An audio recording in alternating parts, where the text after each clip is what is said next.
ரொம்ப ரொம்ப டிஃப்ரெண்ட்டான நல்ல காரசாரமான ஒரு சைட் டிஷ் ரெசிபி. ஒரு தடவை இதை செஞ்சு வச்சுட்டிங்கன்னா போதும், 6 மாதம் வரைக்கும் கூட நீங்கள் ஸ்டோர் பண்ணி வச்சு சாப்பிட்லாம். நல்ல சூப்பராக அருமையாக இருக்கும். எப்பவும் ஒரே மாதிரி செய்யாமல் இப்படியும் டிஃப்ரெண்ட்டாக ஒரு முறை ட்ரை பண்ணி பாருங்கள். இனி அடிக்கடி செய்வீங்க.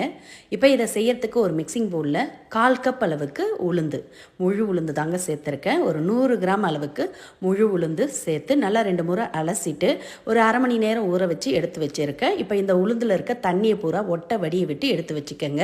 இது அப்படியே இருக்கட்டும். இப்போ இன்னொரு மிக்சிங் பவுலில் 1/4 கிலோ அளவுக்கு பச்சை மிளகாய், சின்ன சின்னதாக இருக்கும்ல, குண்டு மிளகான்னு சொல்லுவாங்க, அதில் நான் 1/4 கிலோ அளவுக்கு எடுத்திருக்கேன். இது வந்து 100 கிராம் உளுந்துக்கு 1/4 கிலோ அளவுக்கு மிளகாய் எடுத்திங்கன்னா கரெக்டாக இருக்கும். இப்போ இந்த மிளகாயை நல்லா தண்ணியில் ஒரு முறை அலசிட்டு இதோட காம்பை பிரித்து எடுத்துடுங்க.